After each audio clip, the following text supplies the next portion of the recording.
cubiertas por proteínas que le vamos a llamar cápside, y sobre ella están colocadas estas tachuelas que se llaman espículas muy importantes que le van a permitir al virus adherirse a receptores específicos que encuentran o que se encuentran en las células específicas donde va a existir un tropismo para que puedan infectarlas. ¿Qué significa esto? Que los virus no infectan todas las células. Tiene que haber un receptor, que es una proteína, en la membrana citoplasmática de aquella célula para permitir inicialmente adherirse. Y lo hace a través de estas espículas que tiene en su superficie el virus. Este es un esquema muy burdo del virus del HIV que está aquí al lado, donde vemos denominaciones y numeraciones, y donde sabemos que el componente genómico de este virus del HIV es ARN, que tiene una enzima que se llama transcriptasa reversa y externamente está cubierta por esta envoltura proteica que se llama cápside. Además de tener esta envoltura proteica, este virus tiene una envoltura externa que la obtiene de las membranas de las células a las cuales se ha infectado. Estas envolturas, en este caso, es la membrana citoplasmática, pero en otros casos es la membrana nuclear o es la unidad de la membrana del aparato de Golgi que algunos virus pueden obtener para envolverse externamente. Y sobre esa superficie de esta envoltura lipídica se encuentran o se ubican estas tachuelitas que son, en este caso, glucoproteínas, y específicamente cuando hablamos del virus del HIV se llama la GP120, que se va a acoplar a un receptor específico. ¿De qué tipo de células?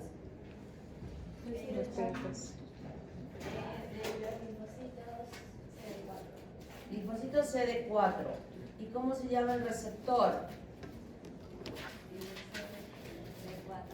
¿El receptor cómo se llama? CD40. ¿Qué se llama? Receptor dipotol. ¿Receptor qué? Dipotol.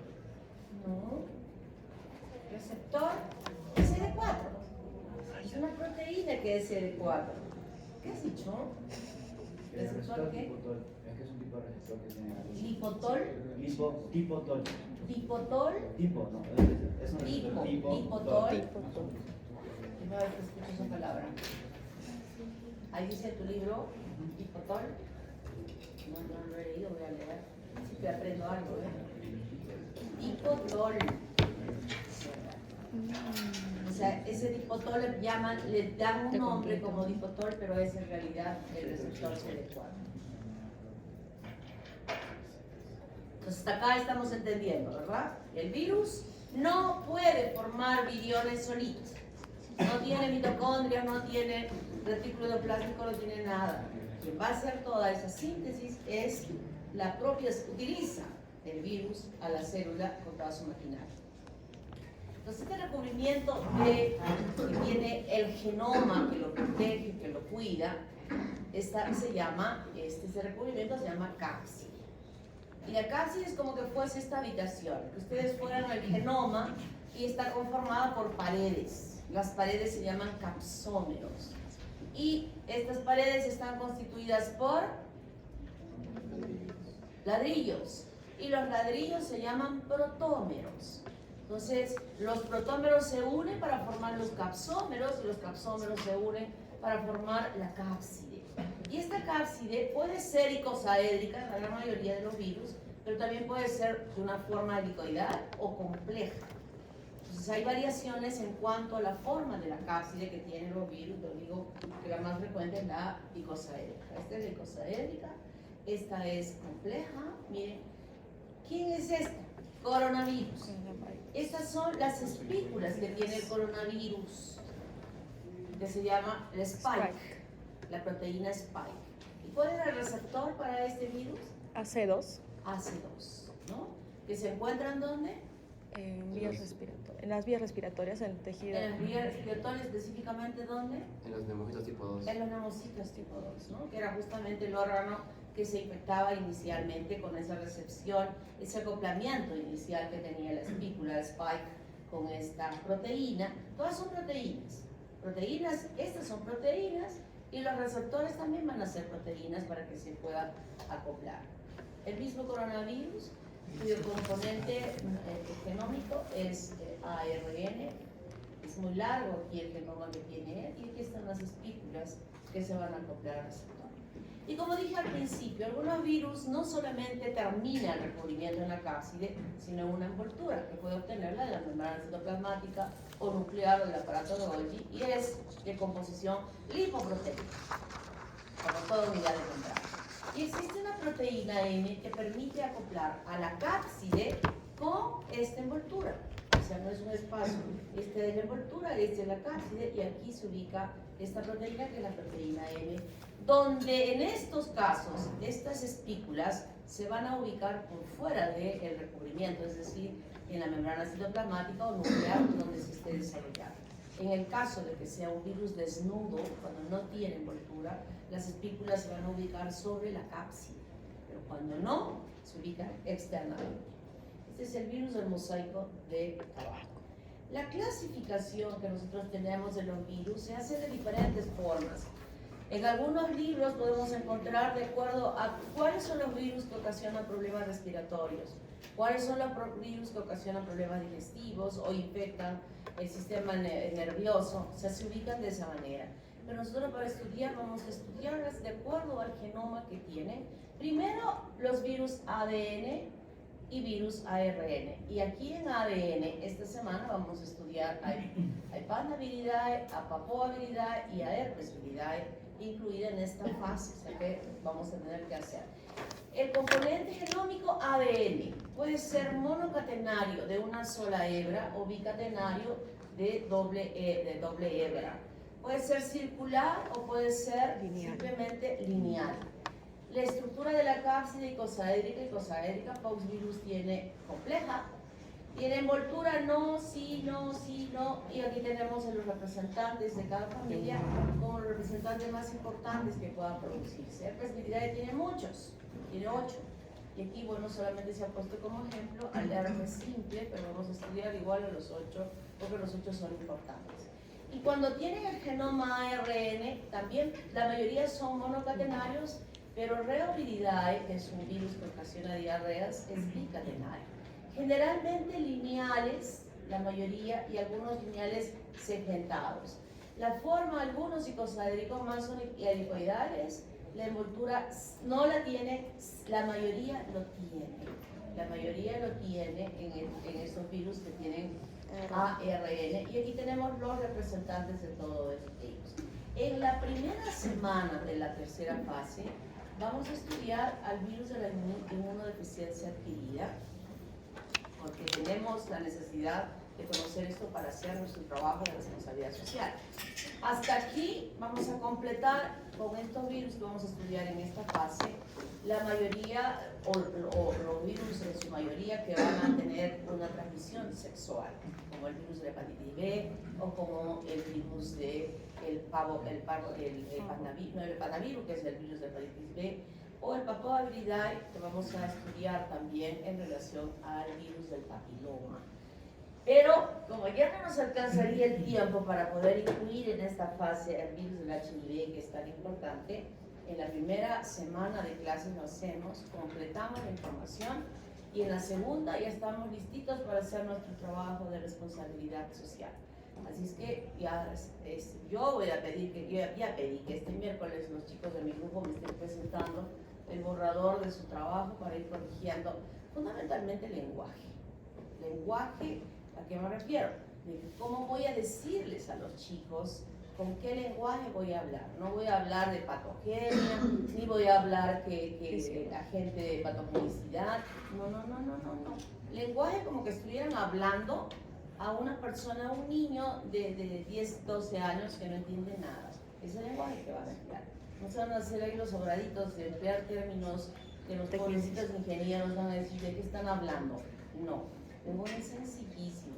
Aquel que se tiene que emplear con los pacientes. Ya se van ustedes adiestrando en cómo tienen que hablar con los pacientes que no tienen idea de lo que hacemos. Entonces, la replicación vírica se produce de la siguiente manera. Primero,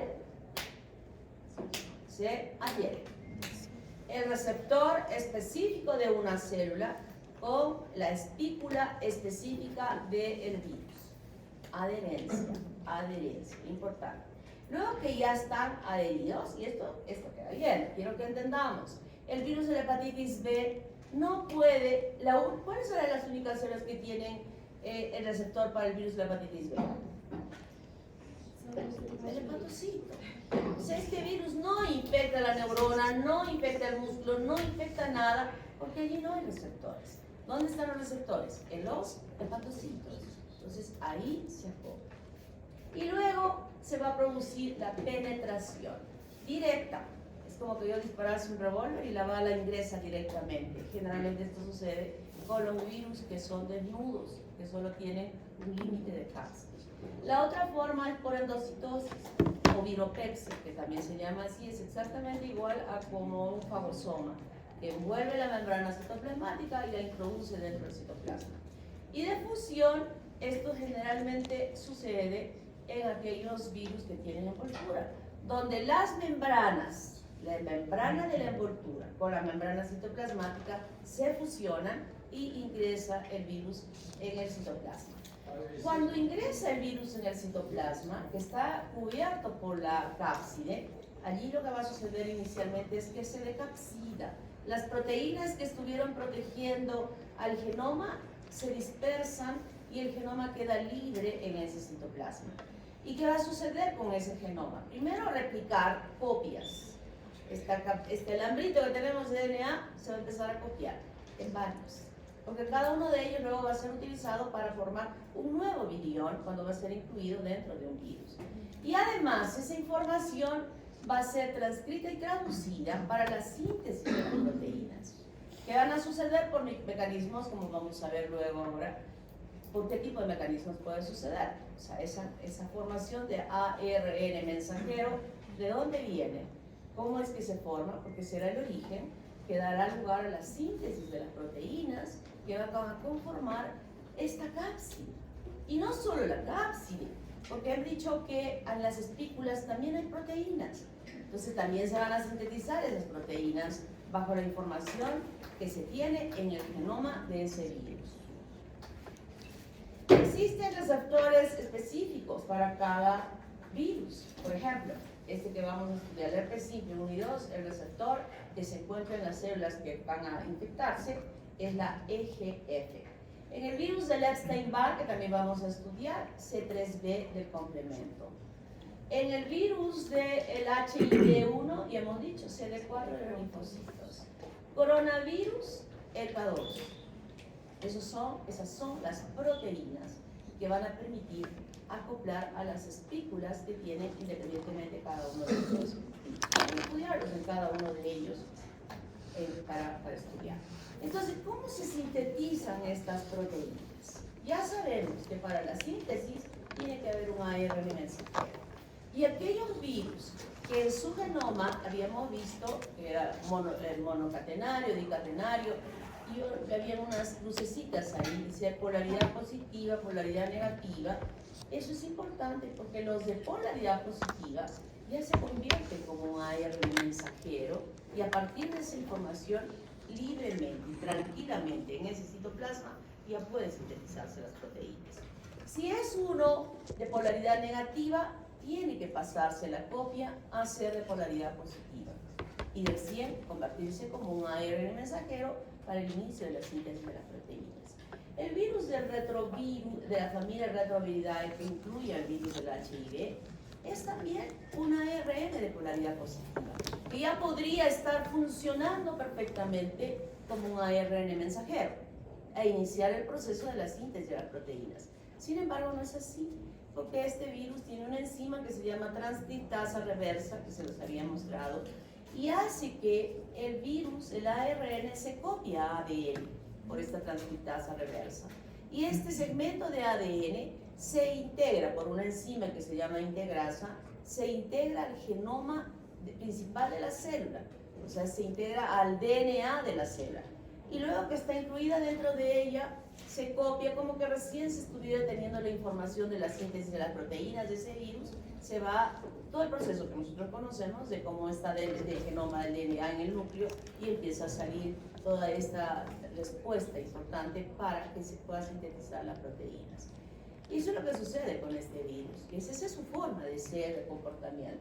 Y las demás igual. Finalmente, todas, ya sea incluyéndose en el genoma de la célula o no incluyéndose dentro de ella, empieza este proceso de la síntesis de proteínas.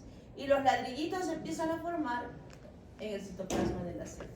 Ladrillitos, más ladrillitos, más ladrillitos, más ladrillitos, más ladrillitos. Y por otro lado están los fierros de los genomas. Y eso te va a implicar que se ensamble. Y la maduración es ese proceso que dentro del citoplasma de la célula se están uniendo a las proteínas para formar los capsómeros y luego la cápside, y las proteínas de las espículas también se están ubicando en su posición correcta y han enrollado, han envuelto a un genoma, a una porción de genoma que le corresponde, y en ese citoplasma se están formando nuevos viriones. Y si es un virus que tiene una envoltura, esas proteínas son expuestas, son sacadas externamente para ubicarse sobre la superficie de la membrana citoplasmática. Si es la membrana citoplasmática la que va a envolverlas, se van ubicando ahí. Y luego que se formó la cápside, al salir, que es una de las formas, va a quedar envuelta con esta membrana citoplasmática que ya tiene externamente sus espículas y va a ser liberada externamente. Y en ese proceso de liberación puede ser, generalmente esto sucede con los virus desnudos, que para poder salir destruyen la célula. O sea, la célula en la cual se han formado los miles de viriones en ese citoplasma son liberados externamente por la ruptura, la eclosión de esa célula, dejando libre a los virus para que puedan tener la capacidad de infectar otras células. Pero en el caso de las que tienen membranas, usualmente como que protegen a la célula porque simplemente la envuelven y se cierra y queda libre el virus externamente con la capacidad de infectar nuevas células. O sea, son diferentes mecanismos que tienen los virus para poder ser liberados luego que se han formado dentro del citoplasma de la célula. Y aquí tenemos un ejemplo. Esta es una neurona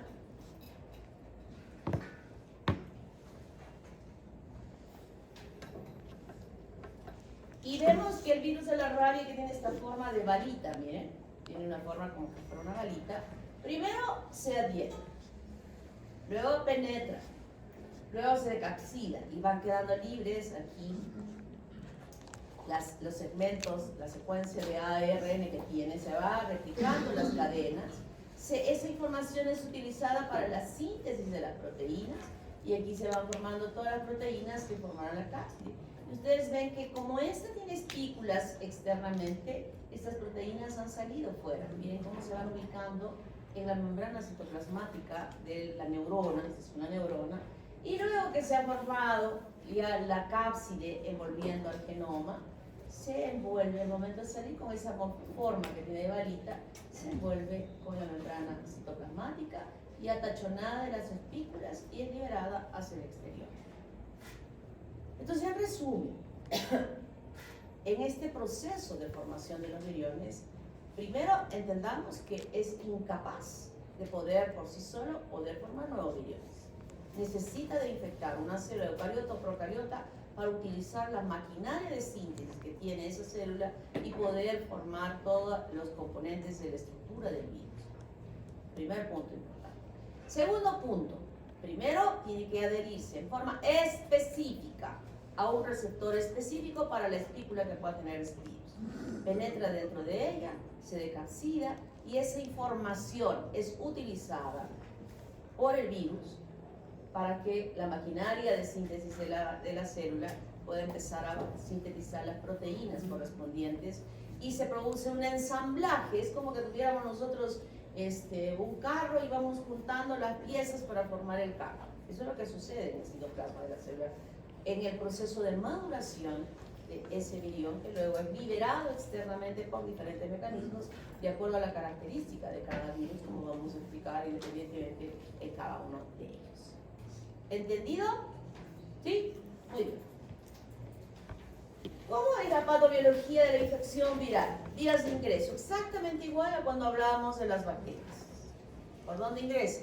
Por la vía oral, por la vía respiratoria, por las mucosas, etcétera, etcétera, ¿verdad?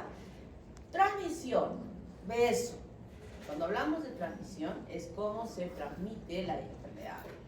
Tos, fecal, de haber comido un alimento contaminado, es una forma de transmisión, ¿no? Mucosa con mucosa, también es otra forma de transmisión, pero esto ya no le decimos mucosa con mucosa, sino decimos relación sexual. Entonces esas son las formas de transmisión. Sanguínea, a través de los que usan drogas que se inyectan, o los que usan tatuajes, o los que usan piercing, ¿no? Todos ellos tienen el riesgo de poder infectarse. Salvo que vayan pues a un lugar súper bien limpio, con la certeza de que están usando la agujita inicialmente con la persona, pero a veces no es así, ¿no? A veces no es así, entonces hay un riesgo de que uno se pueda infectar. Viriasis localizada y viriasis generalizada. Esto se refiere a que hay un cuadro clínico que puede desarrollarse solo en un lugar del cuerpo. Por ejemplo, Hepatitis en el hígado. hepatitis en el hígado. ¿Está bien? Muy bien. ¿Qué? La rabia, sistema nervioso central. Pero ya hay compromiso de otros, o sea, se extiende más, ¿no? O sea, no solo está en el lugar donde se pudo haber pues, incluido la mordedura del perro. O sea, si solo fuese ahí donde se mordió el perro, diríamos localizado.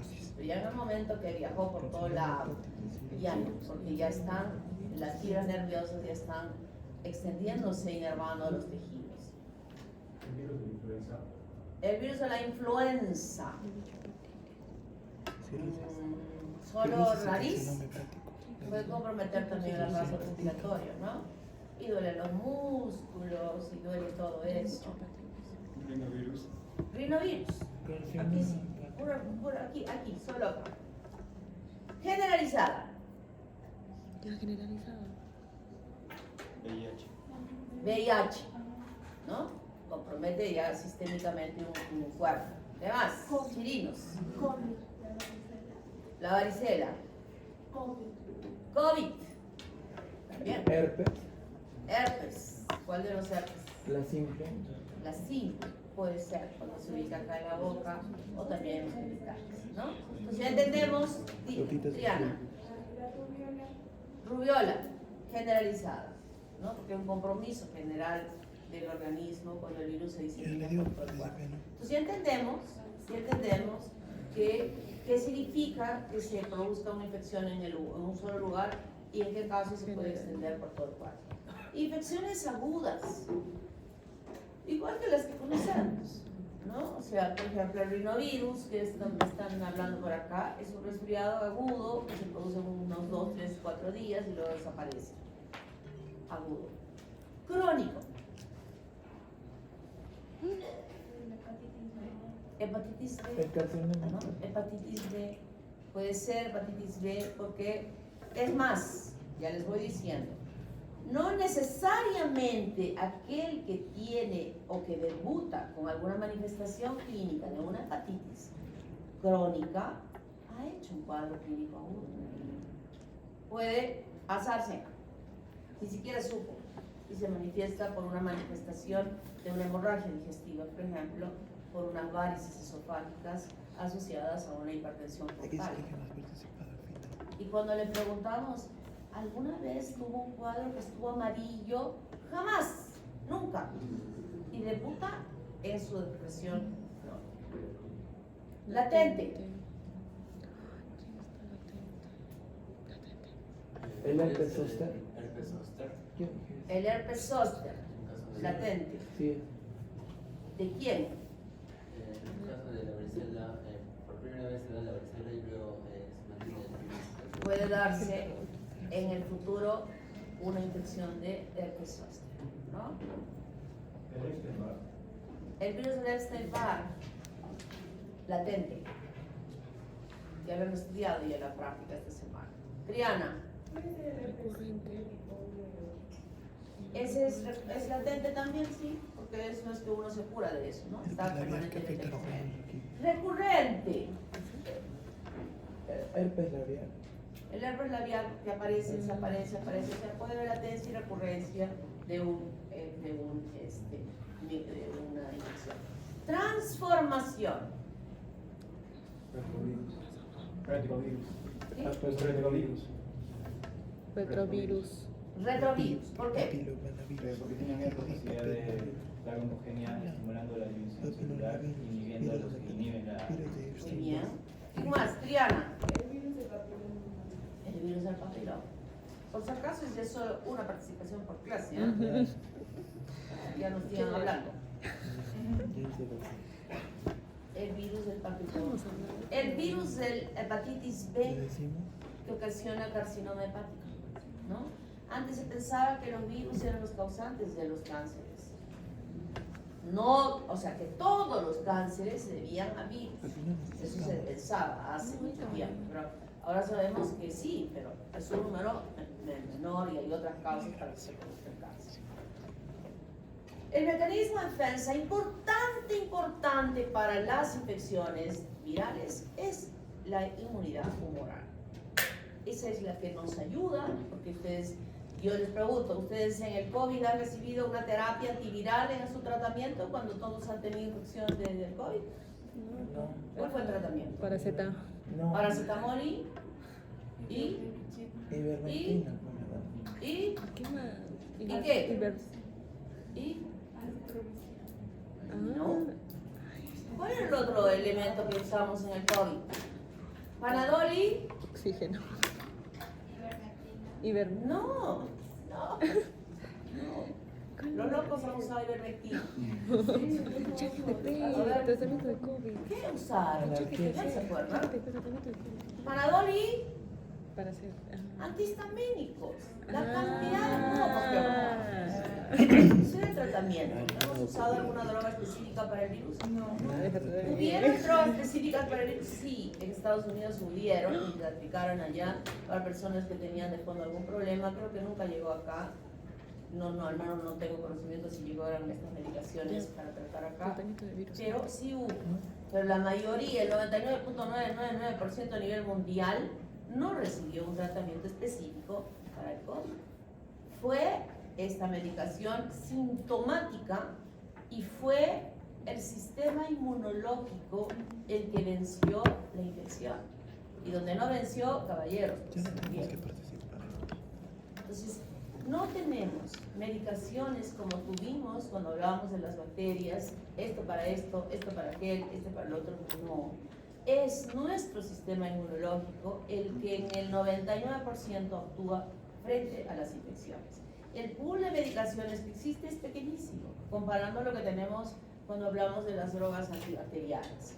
Y esa respuesta humoral específica frente a la cantidad de antígenos que tienen los virus, desde la envoltura, desde la espícula, desde la cápside, etc., las 800.000 proteínas que conforman la estructura de los virus, estimula la producción de anticuerpos que selectivamente actúan contra ellos. ¿Y existe una inmunidad celular específica? Sí, con los linfocitos T citotóxicos y los helper, que también ayuda. Y en la inmunidad celular inespecífica están los natural killer y los macrófagos. Y el interferón, que ya este interferón no solamente es que lo conocemos de uso externo, sino que lo conocemos y muy bien como uso de aplicación frente a situaciones que pueden haber, que accidentalmente alguien se puede inocular sangre con hepatitis B, o sea, que en una cirugía puede haber sucedido algo así, se aplica interferón más las drogas que ya están aprobadas para su uso, con la finalidad de sí eliminar el virus y que no progrese en la cronicidad o que pueda desarrollar una hepatitis fulminante, ¿no? Así se puede ayudar con este interferón. El diagnóstico directo es factible, claro que lo es, pero es muy costoso y muy inaccesible para hacerlo como algo rutinario. Se emplea la microscopía electrónica, gracias a ella podemos ver ahora las características de cómo son los virus, que son tan pequeñitos, las medidas son muy pequeñitas, pueden inocularse en animales, en huevos embrionarios, en cultivos celulares, o las tensiones histológicas que pueden ya mostrar algunos cambios citopáticos e histopáticos específicos de cierto tipo de infección que nos ayudan a pensar que estamos frente a una infección por este N virus que se puedan investigar. O la detección de antígenos virales a partir del uso del PCR, que también nos ayuda a poder hacer el diagnóstico. Este es el que, por ejemplo, nosotros empleamos, este diagnóstico en PCR en el COVID. ¿Qué estábamos buscando en el COVID con el PCR? La presencia de anticuerpos. ¿Qué buscábamos? Buscas el ADN que fabrica la proteína. El antígeno, o sea, el virus, ¿no? Hemos buscado los virus con la prueba de PCR frente al COVID. ¿Cómo se hacía la prueba?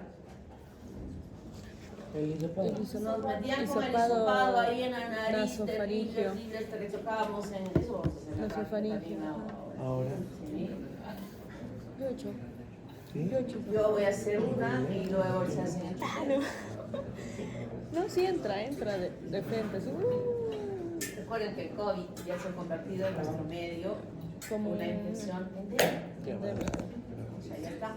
Y por ahí vamos a encontrar alguno que está con COVID. Puede ser. Podría ser. El diagnóstico indirecto es el útil. El diagnóstico indirecto es el que es accesible, el que tiene menos costo.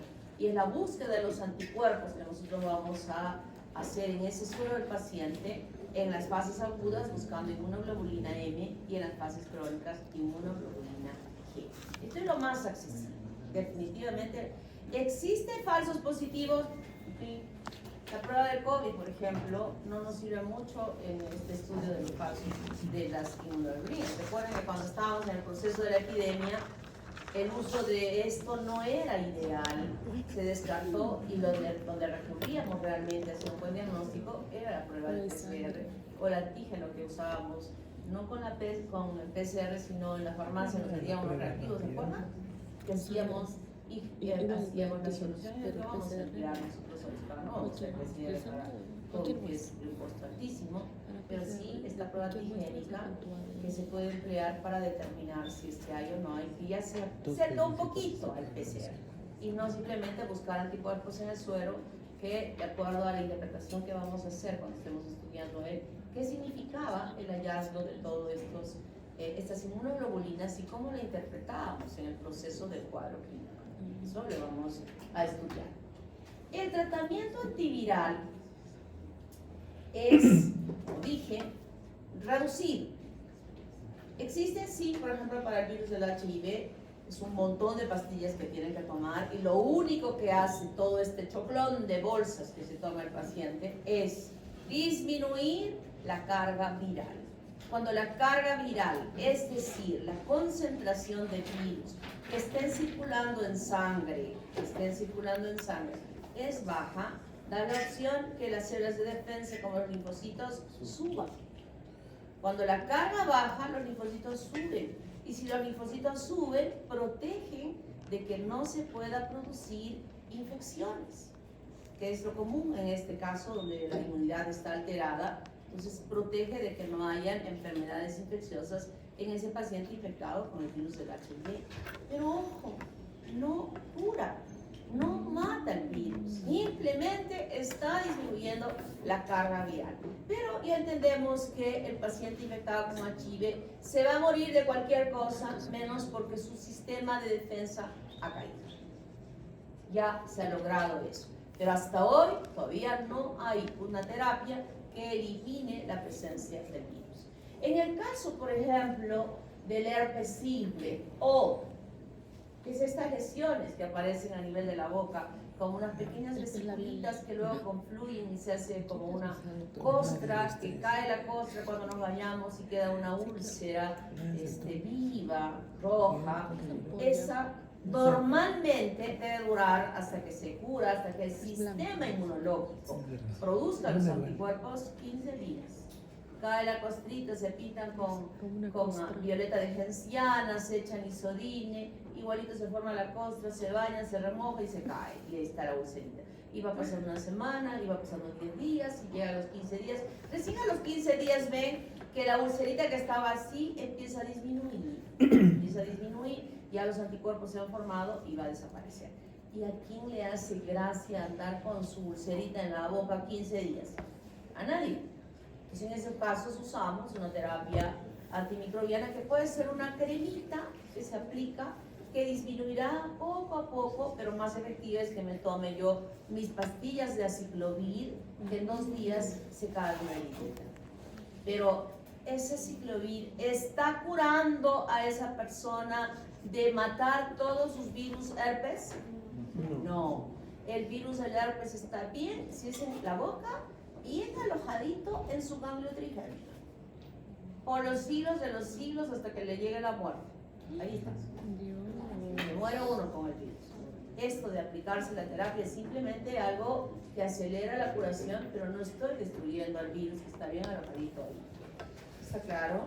Entonces las medicaciones no necesariamente las usamos para curar, que es difícil, sino las usamos en aquellos virus que obviamente tienen esta característica de latencia, que se alojan en alguna parte de nuestro cuerpo, sean ganglios raquídeos o ganglios de trigémino, o pueden ser ganglios linfáticos que también están ahí, o pueden ser células epiteliales que también se alojan ahí por los siglos de los siglos. Ahí simplemente estamos como deteniendo la infección, pero no estamos destruyendo a la bacteria. ¿Está claro? Entonces tenemos varios que en cada uno de ellos vamos a estar refiriéndonos respecto a este tratamiento. Quiero reforzar lo que dije. El medio del tratamiento que es útil y que nos ayuda a poder estar controlando estas infecciones es el sistema inmunológico, a través de la respuesta humoral fundamentalmente. ¿Está claro? ¿Quién usó medicación para el COVID? Nadie. ¿Quién hizo que se recuperara? Su sistema inmune. Así de simple. Su sistema inmune. Y además quiero que lean en su libro sobre los priones. Los priones son proteínas infectantes que ocasionan infecciones degenerativas en el sistema nervioso central que pueden llevar a la muerte o las alteraciones de ese sistema neurológico a largo tiempo. Y hay varias enfermedades como la de Creutzfeldt-Jakob, Herzmann, Strüller, Strenger y Guru. En otras palabras, es las características, la misma que tiene, que se llama la de las vacas locas. Y no es todo esto, yo digo que se produce en el África, donde parte de su cultura es comerse la masa cerebral del muerto que se les ha muerto, del familiar que se les ha muerto, y ahí adquieren la infección. Pero les comento que hace unos años, antes de la pandemia, hubieron 2 casos de personas, de adultos, con esta infección de las vacas locas en el Seguro Social. O sea, ya no es que digamos que es del África. No sabemos por qué, de pronto consumieron cerebro de la vaca que estaba enferma, a quienes les gusta comer un revueltito de cerebro. No, nunca lo he oído. Esa sensación de ese tejido blandito, no pude. Jamás he podido comer eso. ¿Han comido cerebro alguna vez? Hay gente que le gusta. No, para la Fabi. Le voy a invitar a la Fabi. Riñones. Riñones. Hígado. Sí, hijo. Frito. Criadillas. No. ¿Sí? Bueno, eso sí que nos gusta. Salsita de cerca. Ay, sí. Ay, ¿qué te pasa? Todo lo que comemos, ¿no? Pero debe estar siempre Seca, bien. sí. ¿Alguna pregunta hasta aquí? Las ¿Preguntitas? doctora. Al final creo que no. Le decimos igual al final.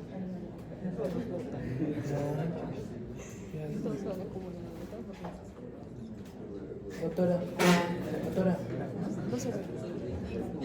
¿va a anotar la participación? ¿Va a anotar la participación? Preguntas. ¿Has participado? Sí. Pues te emociona. Pero lo estás haciendo. Y empezamos a estudiar. Ya ahora sí los virus. Papovavirus.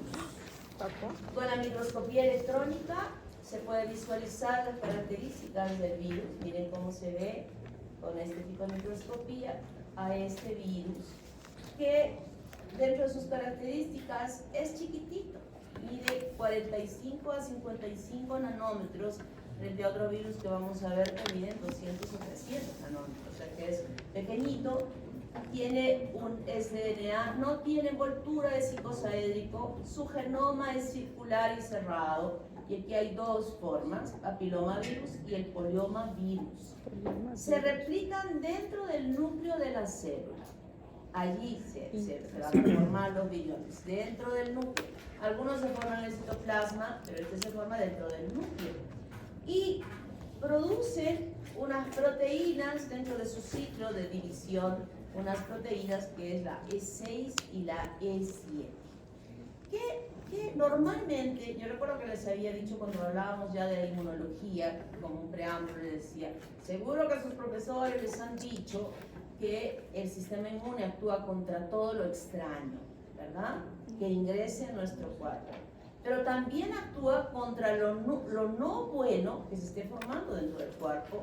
Como resultado de la multiplicación celular de tantos tejidos, pueden haber células anormales en la conformación de su genoma.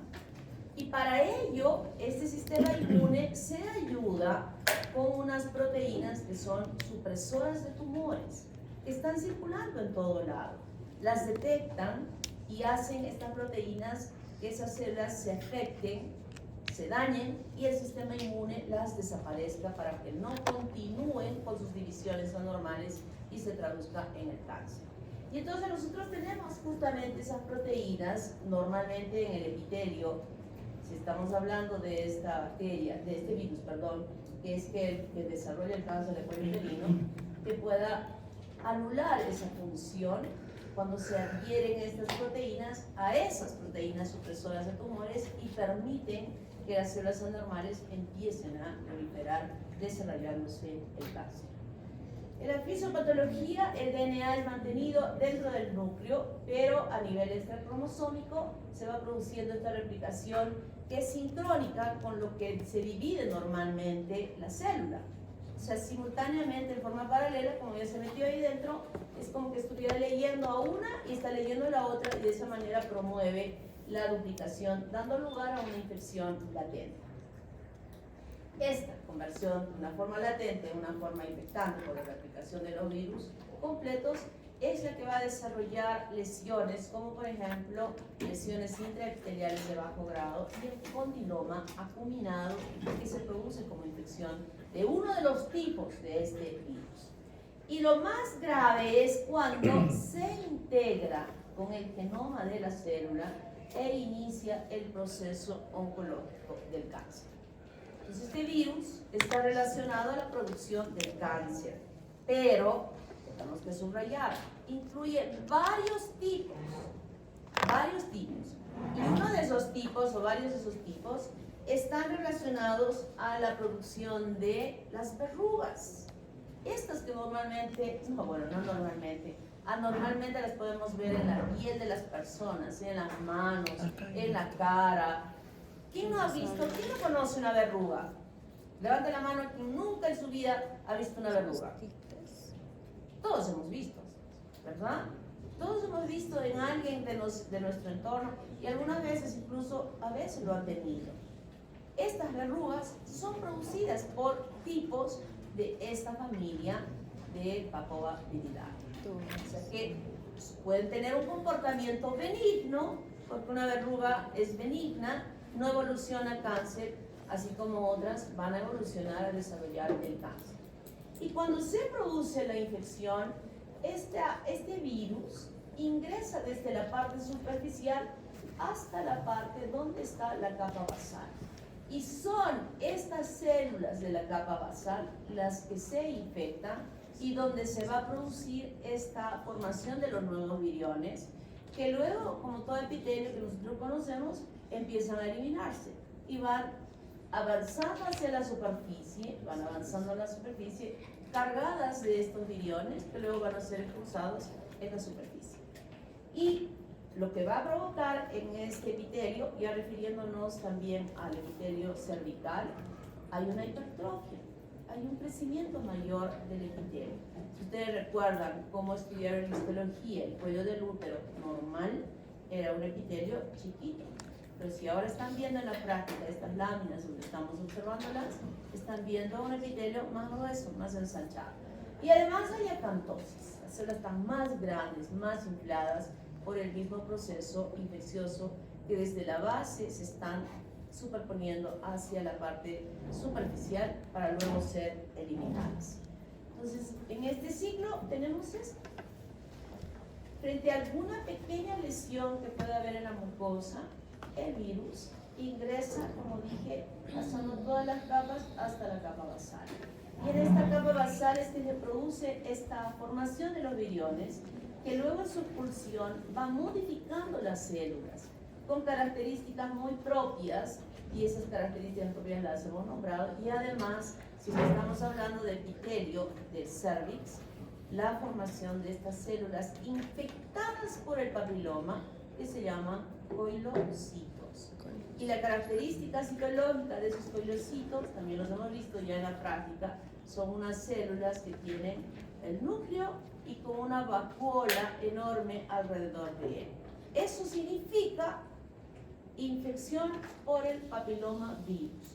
Coilocito igual célula infectada por el papiloma virus.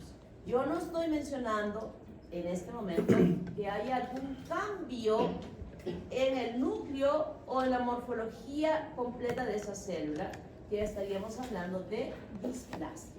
Yo solamente estoy hablando de infección, y la infección se traduce en esta célula que es el coilocito. ¿Que puede haber el cambio después hacia displasia? Obviamente, es obvio en el transcurso del tiempo. Pero ahora simplemente estamos hablando de esta transformación por la infección del virus en estas células. Y estos tipos son muy abundantes. La vacuna del papiloma virus, que ya han visto también, solo protege contra la última, ¿no? Al principio eran para 2, luego se sumó otras 2 más y eran para 4, pero hoy en día la vacuna es para 9. Para 9. Y yo tengo acá 9, donde digo riesgo muy alto, obviamente el 16, 18, 31 y 45, y otros, y probablemente otros que se va ampliando y se va ampliando el número de ellos. ¿Y cómo es que ampliamos? ¿Por qué ampliamos?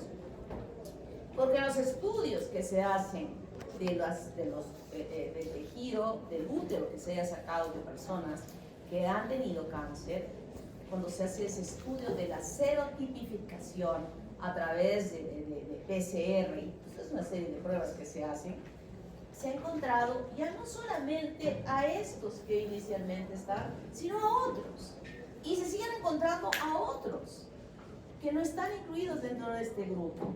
Y eso hace que estemos ampliando más, cada vez más, el número de tipos que están implicados en el desarrollo del cáncer de cuello uterino.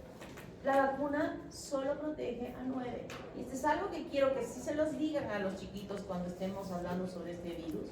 De decir, existe una vacuna que protege contra 9, pero no son solo 9, sino llegan hasta 50, que pueden ocasionar cáncer de cuello uterino. En consecuencia, la vacuna no puede darle la libertad de tener sexo sin seguridad a diestra y siniestra. No, tienen que pensar que sí los protege, pero que no es absoluta esa protección y que deben seguir cuidándose, porque los chicos y las chicas que se vacunan creen que ya tienen la libertad de poder tener relaciones sexuales con quien quiera y donde quiera, y no están pensando que podría haber un riesgo de poder desarrollar una infección por eso. Posibles carcinógenos, miren, ya voy sumando esto para acá. Hiperplasia focal, verrugas orales, 6, 7, 11, 13, 16 y 32. Este es peligroso en cuanto al 6 y el 11, porque pueden estar provocando cáncer de laringe también. Anogenitales, condiloma acuminado 6, 11, 42, 43, 44, 45. En la piel un montón de verrugas que pueden aparecer asociadas a estos tipos que no tienen que ver nada con el cáncer. O sea, estas verrugas que aparecen en la piel, en las manos, en la cara, no tienen riesgo de que puedan evolucionar a ser cáncer, por si acaso. Entonces, el papilomavirus tiene una característica de poder permitir la proliferación celular en forma benigna, así como maligna. Entonces, en el cuadro clínico, el poliomavirus que había mencionado al principio puede producir leucoencefalopatía multifocal progresiva. No es muy común, pero hay que conocerlo.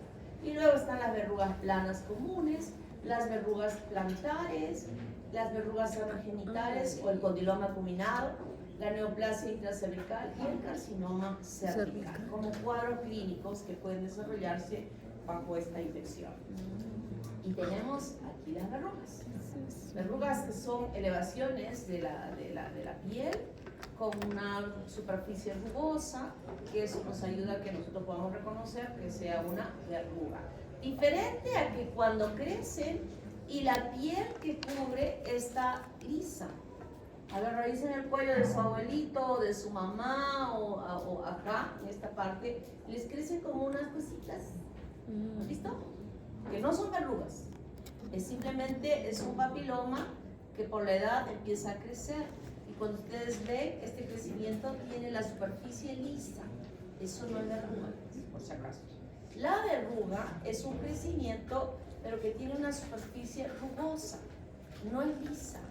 Esa es verruga, como esta que estamos viendo acá. Este es el condiloma acuminado. Habíamos conocido el condiloma plano en la sífilis secundaria, que les dije, esta es la mucosa y sobre ella crece algo encima. Pero aquí es diferente porque crece así, como un coliflor. Y ese es el condiloma acuminado producida por esta bacteria, y el tipo 6 y 11 son los más importantes. Verrugas. Verrugas que pueden crecer en la piel, que pueden crecer en las mucosas, que pueden crecer en la mano, el dedo, pero cuando crece una verruga a nivel de la laringe, esto ya es peligroso. Por hábitos sexuales o porque nació una niña por un canal que estuvo infectado y donde puede desarrollarse esta verruga a nivel de la laringe, y que sí, ella puede evolucionar a hacer y desarrollar un cáncer de laringe. Verrugas, condiloma acuminado, condiloma acuminado, Canal vaginal de una madre infectada. condiloma acuminado. Puede crecer también en el varón, no solamente en la mujer. Lo lamentable es que cuando hablamos de papilomavirus y cómo se produce la transmisión, que hemos dicho a través de la relación sexual, es que el varón tiene al virus alojado en el surco varano prepucial, y que lamentablemente no hay señal de que ese varón pueda estar infectado, porque no aparece estas cosas que estamos viendo. Está ahí alojadito, y que él tiene relaciones con una mujer y transmite el virus a través de la relación sexual. Eso es lo lamentable. Y que le va a producir en ella cáncer de cuello uterino. Pero ojo, no significa que al varón no le dé un cáncer de pene. Es menor la posibilidad, pero también le puede dar un cáncer de pene. Así que voy a pedirles, por favor, que busquen imágenes de cáncer de pene para que también les muestren a los mucosos su exposición y los asusten. ¿Por qué los judíos no tienen la incidencia de cáncer de cuello uterino está pero en el suelo? Que no están circuncidados. Porque en la circuncisión exponen este surco balano prepucial, donde no hay posibilidad de que se aloje el virus y que pueda contaminar. Por eso es que no hay, la incidencia es bajísima de cáncer de cuello uterino en los judíos. El diagnóstico. Bueno, estas verrugas externas que se tienen, se puede hacer una biopsia y determinar exactamente que esté infectada con este virus. Pero cuando ya nos enfocamos a lo más riesgoso, al problema grave, pues aquí nosotros hacemos normalmente un estudio que es el protis cérvico-vaginal, y utilizamos la coloración de Papa Nicolau. Algo que deben saber y lo van a decir también con estos chiquitos y las niñas que puedan estar escuchando sus presentaciones. Y es decirles que este examen que se hace, la mujer debe hacerse al año siguiente de haber iniciado sus relaciones sexuales, independientemente de la edad. Si tuvo a los 12, a los 13 tendrá que estar haciéndose este examen. Si tuvo a los 14, a los 15, si tuvo a los 15, a los 16, si tuvo a los 16, a los 17. Pero tiene que hacerse este examen como parte de la cultura. Le diremos que puede ir con su mamá al centro de salud, al ginecólogo, para que le hagan este estudio. ¿Por qué? Porque hay el riesgo de que aquella persona con quien tuvo la relación sexual pudo haber estado infectada y ya la infectó. No traduce ningún cuadro clínico, no hay nada especial. Es verdad. El cáncer de cuello uterino es mudo hasta cierto momento. Mientras esté ahí el epitelio, donde todavía no haya pasado la capa basal, donde no hay infiltración, donde no hay extensión, nadie sabe. Por eso es que las mujeres, o sea, hay que quitar de la mente de las personas que ese es un examen para mujeres casadas, que ese es un examen para mujeres que tienen hijos, que ese es un examen solo para que ya conviva con alguien. No, N-O, no. Y hay que meterles eso en la cabeza. Yo le decía a mis chicos de mi grupo ayer, por favor, hablen con sus amigas del colegio, conversen con su entorno, alcancen esta información, que es importante. Y es importante porque me recuerdo hace un par de años, hace un tiempo, una chica que se acercó y me dijo, doctora, yo en mi reunión, justo tuvieron reunión de su clase del colegio, ella dijo esto, y parece que las motivó a sus compañeras del colegio. Miren qué edad estoy hablando, o sea, igual que ustedes, jovencísimas, jovencitas. Y bien me dice, doctora, mi amiga, mi compañera se ha acercado conmigo y me ha dicho que cuando escuchó esto fue a hacerse un examen y le encontraron NIC2. ¿NIC2? 18 años, NIC2. Si es que su compañera no hubiera hablado, si hubiera quedado calladita, yo estoy segura que esa chica hubiera evolucionado a ser un cáncer de cuello uterino. Así es que no estoy hablando cosas que no las he visto y que son realidad. Así es que difundan con sus compañeras, con sus amigos. Su amigo puede tener su enamorada, hablen con todo el mundo sobre este punto, porque no es posible que en el siglo XXI siga habiendo casos de cáncer de cuello uterino, cuando hay una gran posibilidad de poder diagnosticar tempranamente y evitar que avance hacia el desarrollo del cáncer.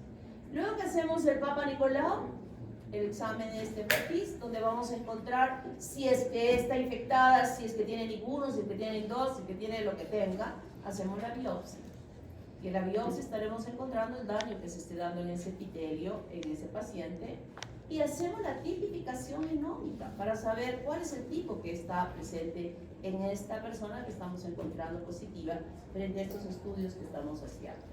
Entonces, nos muestra a nosotros estas células donde aquí vemos los coilocitos con este halo. No estoy hablando de displasia, estoy hablando de infección por la presencia de estos coilocitos que me dicen está infectada con el virus y hay que hacerle seguimiento. Y le tendremos que hacer, cuando yo encuentro esto, ya no es al año que tengo que hacer el estudio del Papa Nicolau, sino a los 6 meses. Y hay un curso que ustedes van a seguir o nos van a explicar probablemente en el caso clínico de cómo es este curso de evaluaciones que se hace con las personas. Y este es el Papa Nicolau y esta es la biopsia que nosotros tengamos. Si yo tengo esto, no hago nada, pero si yo encuentro esto, ya tengo que hacer una biopsia, donde si veo el tercio inferior afectado por estas células más oscuras, o núcleos más oscuros, decimos NIC1. Si es que yo veo esta célula tan grande, el núcleo tan grande, la relación núcleo-citoplasma está alterada, hago biopsia y me encuentro que estas células oscuras han tomado los 2/3 inferiores de este epitelio en la biopsia que realizo. Y si yo encuentro estas células totalmente anormales, núcleos deformes, hipercromáticos, con nucleolos prominentes, estamos hablando ya de un NIC3. En el Papa Nicolau pido la biopsia y me encuentro con este tejido anormal que ha comprometido los 3/3 del espesor. Y aquí, importante, porque tenemos qué medidas vamos a tomar frente al tratamiento de esta persona para proteger su supervivencia. Cuando están así, y no hay sintomatología. Cuando ya se ha extendido aquí y hay una necrosis del tejido, cuando tenga relaciones sexuales, le va a doler, tiene dispareunia, o puede haber sangrado, o ya tiene un flujo con algo de sangrado. Y cuando le vamos a examinar, ya nos estaremos encontrando con un cáncer no in situ. Ha invadido aquí, ha invadido el piso pélvico, comprometiendo el colon y comprometiendo la vejiga. Mucha gente llega así y nunca tuvo la oportunidad de hacerse una evaluación previa para evitar que esto llegase a ese punto. Y hacemos las pruebas, ese frotis importantísimo, con diferentes métodos que tenemos y donde tenemos que meternos en el estudio. Ojo, cuando hagamos nosotros ese frotis, seamos responsables de sacar el frotis, tengo que pasarme el punto de transición de epitelios, ya sea con la espátula o el cepillito. Me meto, giro, hago mi frotis, coloreo, y será una muestra óptima para decir que es negativo, si es que no hay nada, si es que yo encuentro en ese frotis células endocervicales. Si no encuentro endocervicales, el estudio no es, o la muestra no es buena para el estudio, y diremos, muestra inadecuada para estudio. No sirve. No me puedo correr el riesgo de decir negativo cuando me están dando una pésima muestra para hacer el estudio. Entonces debo meterme. Va a sangrar. ¿Y qué? ¿Cuánto sangra la mujer cuando menstrua? Por favor. ¿Le va a doler? Ya, porque le duele un poquito. No duele mucho. Duele casi nada. Pero estamos asegurándonos que aquella toma de muestra nos va a dar un resultado, si es que es positivo o bueno. Entonces, si encuentro que hay hoyositos, voy a hacer una colposcopía. Y en la colposcopía introduzco aquí el aparatito y le pongo ácido acético. Y el ácido acético pinta esto. Esto que ve en blanco significa que hay infección por el papiloma. Y de acá yo haré las biopsias. Picoteo con una pinza especial de diente de ratón. Saco mis pedacitos para hacer el estudio. Si encuentro positivo, voy a hacer una conización, que es cortar acá así. Con aparatos especiales, con un bisturí eléctrico para no sacarnos o con láser, hago esto así. Y cuando me voy al fondo, no voy así, voy así.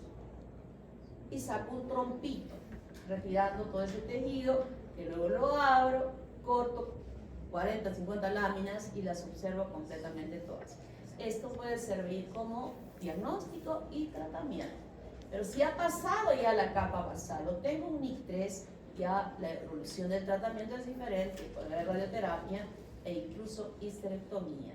Y si se pasó el cuello, al recto y se pasó ya estamos haciendo. Esa persona tendrá un tiempo de supervivencia y luego morirá. Cáncer. Esta persona, o sea, para que llegue a este punto, ya pues, ha pasado tiempo. Y esta mujer cuando tenía relaciones le dolía y te sangraba porque estaba esto y olía horrorosamente. El olor es terrible. Porque se suma como que hubiera infección por anaerobios. Ese es uno de los olores feos que van a rotar en el hospital Goyeneche. En el servicio de Van Griller, así se llama el cáncer, uno entra y es un olor horroroso, porque todos los cánceres, ¿no? Que huelen muy feo, pero eso es muy fuerte, muy desagradable. Hay unos criterios que se llaman los criterios del TOCI, que los van a aprender cuando hagan patología y que la doctora Gladys se los va a explicar muy bien para hacer los diagnósticos y conocer bien, sobre todo para el tratamiento que se va a hacer y cómo conducir a ese paciente. Pero ya lo que me interesa mucho, el curso de la infección. Uno se infecta por el papiloma y el organismo puede erradicar en el tiempo. Por ejemplo, las verrugas de las manos. Mi profesor de dermatología decía, tic te viniste, tic te fuiste, tic te es un nombre que se da a las verrugas en el lenguaje corriente, diríamos, de nuestro país, ¿no? Entonces, decía él, tic te viniste, tic te fuiste. Es que el sistema inmune crea los anticuerpos que destruyen el virus y una persona puede tener varios y de pronto desaparece uno y empiezan a desaparecer los otros. Como que hay una verruga madre, la principal, la que ocasionó que se pudieran presentar más y desaparece sin mediar ningún tipo de tratamiento. Y eso que vemos externamente puede suceder también en la parte de las infecciones genitales, es decir, en el cuello del útero, que puede erradicarse el virus. El sistema inmune puede desaparecer, incluso si es que hay persistencia de un año, puede desaparecer. Y luego ya hay una integración importante para desarrollar un LIE de bajo grado, que incluye la infección del virus del papiloma y el NIC1.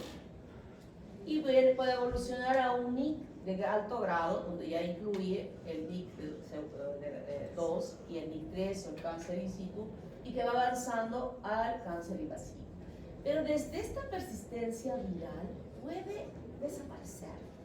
Y les cuento de un caso de una señora que tenía NIC2, ojo, NIC2, y que obviamente tenía que venir a que se le haga la biopsia, a ver todo eso, pero la cultura de la gente a veces no está bien, y el marido dijo que no, que esos médicos lo único que quieren es sacar plata, y que además te van a ver los genitales, de ninguna manera, vuelves, no vas.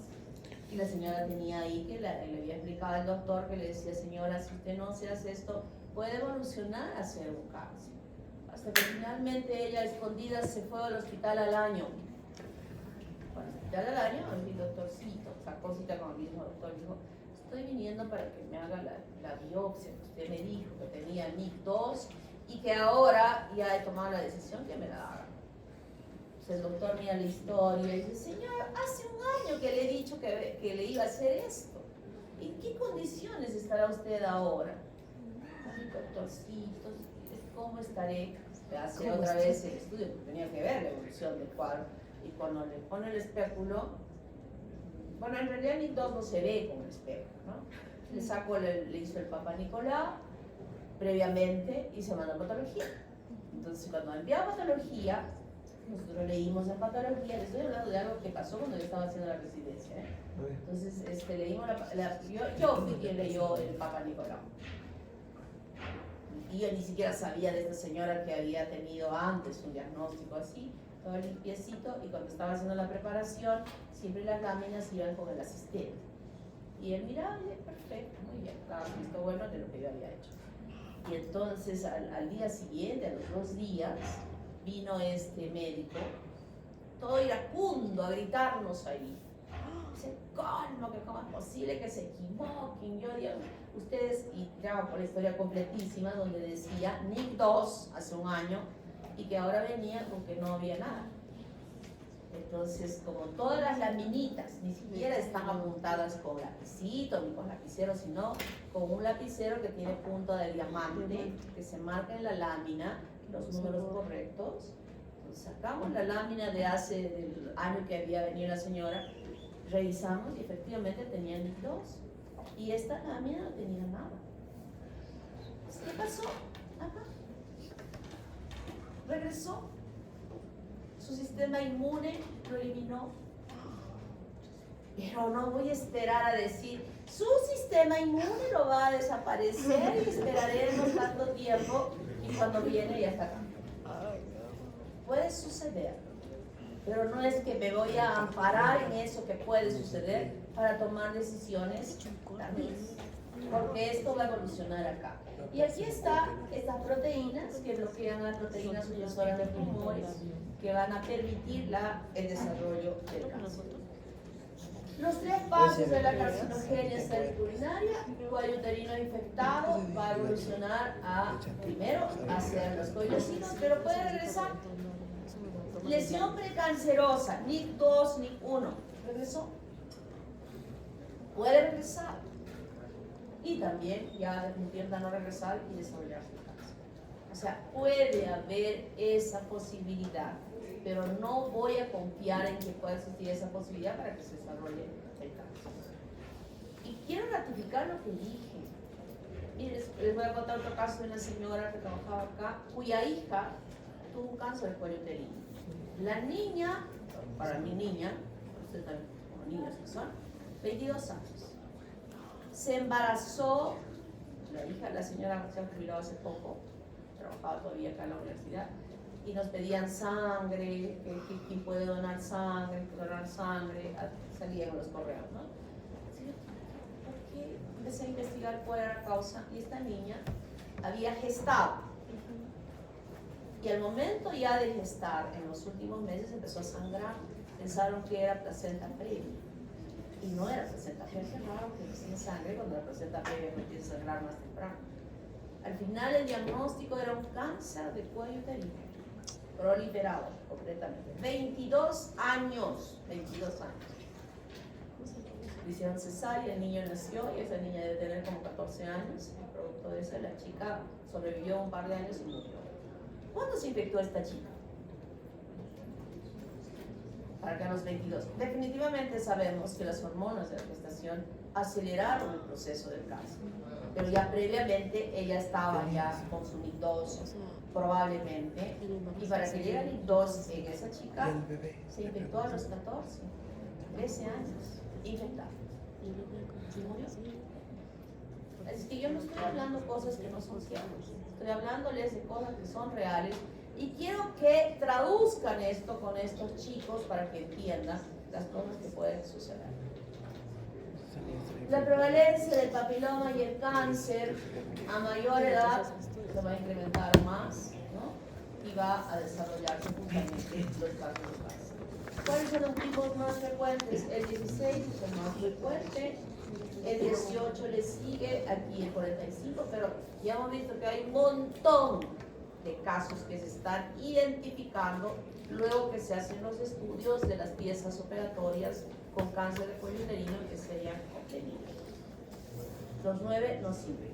Esta es la clasificación de Bethesda, la que usamos en este medio. Antes pasaron desde 1943 con el PAP, pasó a 1978 con el NIC, y ahora usamos el de Bethesda, que es mucho más amplio, que informa perfectamente, que evita errores, por ejemplo, en estos cambios atípicos, que son los ASCUS, que el patólogo que conoce no puede confundir esto con que sea cáncer, o este cáncer con esta lesión, que son como avisos, pero que no son cáncer, que uno tiene que diagnosticar correctamente para no equivocarse.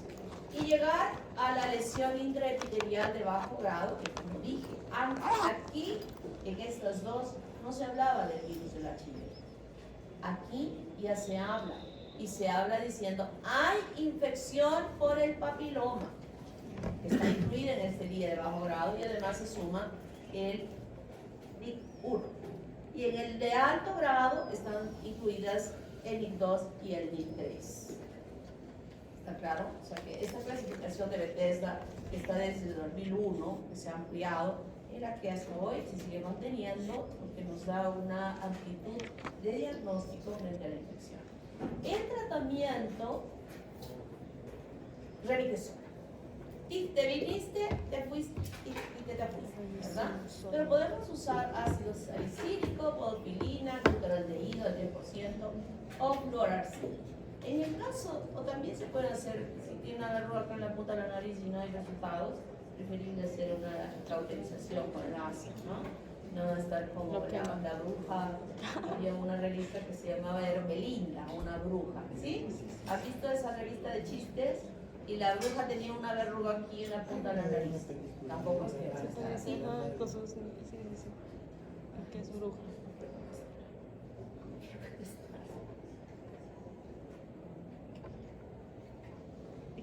Hay una reunión que el director ha convocado y ya me está llamando el director.